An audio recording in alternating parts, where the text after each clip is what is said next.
唱歌打仗两不误。扎夫特追求泛用性的杰作，机动战士高达 Seed Destiny 设定解说。机体型号 ZGMF-1000，扎古勇士是扎夫特在第一次 Plant 与地球联合的战争结束以后，面向全军更新的其中一款次时代主力机动战士。该型机动战士也是扎夫特新千年系列的首款型号，而这个新千年系列其实是为了应对尤尼乌斯条约而诞生的产物。具体而言，就是尤尼乌斯条约对缔约双方有明确的军控要求，这其中就有条款通过量化数据所计算出来的国力，以此来决定缔约双方所拥有的军力上限。这个上限具体到机动战士和各型战舰的数量都做出了明确的规定。所以为了在这个上限的范围内争取到更多军力，扎夫特采取了多个手段进行规避，其中以质量换取数量便是这些规避手段之一。于是引入高达技术，发展新型量产机来代替已服役的老旧机动战士就成为了必然。也就是在这个背景之下，扎夫特开启了新千年系列企划，而在当时正好就有一款在研的量产机型，这个机型便是扎古量产式座型。该型机体使用了不少高达的技术，使得自身的性能水平远远超过服役的各型机动战士，而且早在第二次亚金杜维战役期间就开始了研发，所以机体的开发完成度很高，很快就能进入交付阶段来实行扎夫特的装备更新计划。就这样，扎夫特选择了扎古量产式座型来作为下一代量产型机动战士的设计方案。但是有一点，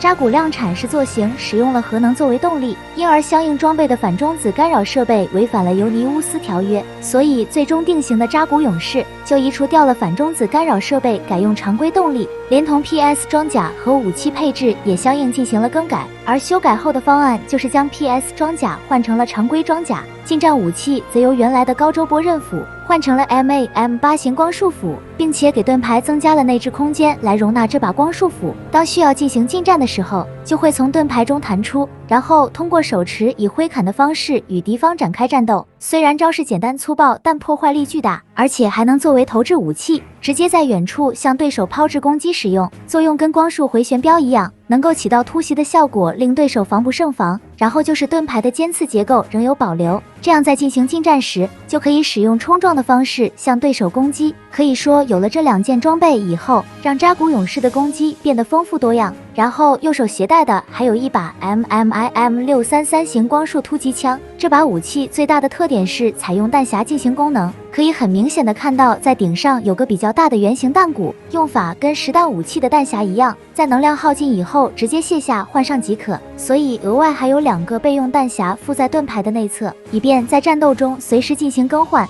基本上这些携带量能够满足一场高烈度的战斗需要。同时在后腰位置设有武器挂架，用来放置手持的光束突击枪，而这个时候枪上的弹匣就会朝侧面摆放，以便更好的贴合机体来避免造成障碍。然后在机体腰部两侧位置还携带有4个惯式手榴弹，而这些手榴弹总共有5种类型，分别是 ZR30F 型常规流线弹、ZR21 型高爆弹、ZR271 型铝热剂燃烧弹、ZR11Q 型闪光弹和 ZR13Q 型烟雾弹。手榴弹的种类可谓是十分的丰富，可以很好的帮助扎古勇士去执行各种作战任务。同时扎古勇士也具有一定的水密性和耐压性，这一点与强袭高达一样，必要时可以潜入水下进行作战。为此准备了500毫米口径的 M68 型猫式火箭筒提供选用。该武器原先属于是金恩的装备，一般情况是拿来作为火力支援武器使用，但也能适用水下环境。发射出去的火箭弹就像鱼雷一样对敌进行攻击。不过扎古勇士水下战斗的性能水平并不突出，与水下专用的机动战士战斗将会处于劣势，所以只有遇到了不得已的情况，才会让扎古勇士进入水下进行作战。而剩下金恩使用的重斩刀和76毫米口径的重型机枪，在必要时也会成为扎古勇士的选用武器，但这种情况非常少见。除了这些选用装备之外，扎古勇士还参照了强袭高达的背包设计，也在后背增加了名为精灵背包的接口，这样就可以根据作战需求选择使用不同的背包装备，从而进一步加强扎古勇士的作战能力。而在一开始的时候，扎古勇士常用的背包装备就有3款，其中一款是型号为 EXM 的顺发型背包，该背包装备带有一对大型推进器，其作用与强袭高达的空战型背包一样，装备上后能让机体的机动速度得到有效提升，并且还带有2座14连装 AGM-138型火风导弹发射装置，其输出的火力十分强大，能够对敌一次齐发，形成饱和打击效果，这对敌方舰艇可构成巨大威胁。由此可见，在装备上顺发型背包后，让扎古勇士在性能上显得更加全面，无论是在攻击还是在防守的作战，使用顺发型背包的扎古勇士都能适用。所以扎古勇士在服役后的多场战斗中，使用顺发型背包的机体数量占比都比较高，在战斗部队中属于是中坚力量。但使用顺发型背包的扎古勇士也存在明显不足，那就是缺少远程攻击手段，使得在进攻当中经常需要冒险抵近对方发起攻击，这对打击布满防御的目标不是很有利，所以准备了另一款背包装备进行了补足。这款背包便是型号为 EXA1 型炮战型背包，该背包与强袭高达的炮战型背包没有太大的区别，都在背包上带了一个体积十分庞大的武器，而这把武器便是 M1500 型奥特修斯高能远程光束加农炮。该武器显著的特征就是炮管很长，整体长度已经超出了机体的高度，所以为了方便携带，将其做成了可折叠的结构，而输出的火力比强袭高达的超高能脉冲炮高出了不少，即使是擦边的攻击也会带来巨大的损伤。如果集中多架炮战型扎古勇士同时攻击，即便像殖民星一样庞大的光束折射中继站，也能在较短的时间内完全摧毁。当然，能够如此输出巨大威力，必然需要消耗巨大的能量才能满足，所以在背包上还是有一个巨大的能量储罐，然后通过管线直接连接高能光束加农炮进行功能。虽然一次携带的能量足够一场战斗的需要，但为了尽可能提高能量的使用效率，在这个位置还配备了瞄准装置，用于支持精确打击，这样就可以像狙击武器那样，通过点射的方式去打击高速移动中的各种目标，特别是对付集群的机动战士具有极佳的效果。所以说，无论是攻坚作战还是对 MS 作战，使用炮战型背包的扎古勇士都能发挥出重大作用。不过由于没有空间多携带一把光束突击枪，这就使得炮战型扎古勇士的作战能力不再均衡，因而并不足够独自应对 MS 作战，所以需要与使用其他背包的扎古勇士协同作战。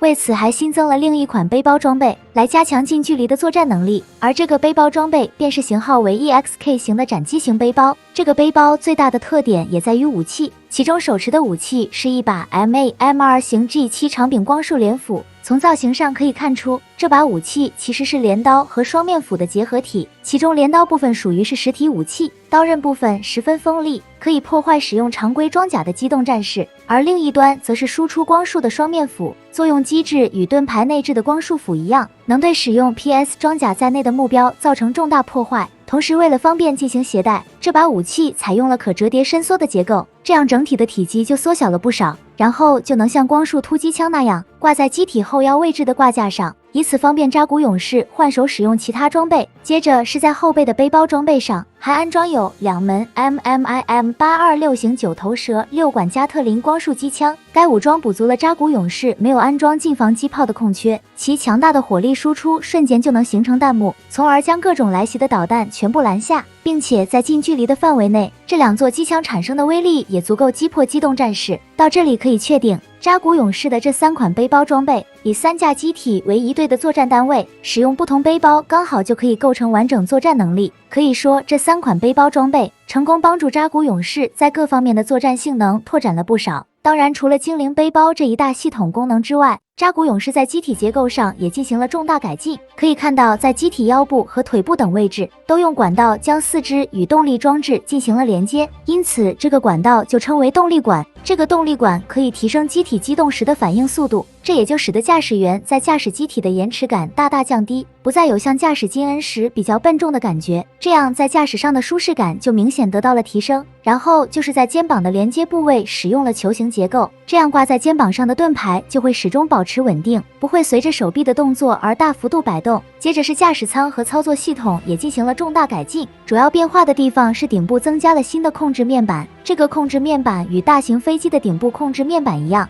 其作用相当于总闸，机体上各个子系统的开关都集中到了这里，而驾驶座椅位置则新增了告警系统。当周围存在向自己急速靠近的单位时，这个告警系统便立马触发，及时提醒驾驶员做出规避，从而实现防止被敌方突袭击破的作用。另个改进就是3面的显示屏都有所增大，视野较之前服役的机型提升了不少，而驾驶舱剩余的部分大体上都延续了金恩的布局和操作习惯，这样在更换新机后，驾驶员不需要适应就可以上手驾驶。也正因为如此，阿斯兰与卡加利在出访 Plant 的时候，第一次进入扎古勇士驾驶舱时，在尝试数遍操作后，就对扎古勇士的新驾驶舱有了一定的掌握。很快，凭借自身优秀的驾驶水平，发挥出了扎古勇士的所有性能。而作为对手的地球联合幻通部队，一开始也只是在2架高达的夹击之下，这才抓住间隙得手了一次，成功斩断了扎古勇士的左手手臂。但到了后面发生的战斗，阿斯兰驾驶的扎古勇士就达到了炉火纯青的地步，所展示的性能丝毫不比次世代高达逊色。由此可见，作为量产机的扎古勇士，面对同时期的高达不再是天壤之别，也反映了扎夫特以质量换取数量这一措施，在扎古勇士这1型机体上取到了成果。所以，像迪亚卡和露娜为代表的扎夫特精英驾驶员，依靠扎古勇士就能发挥尖兵的作用。而作为对手的地球联合军，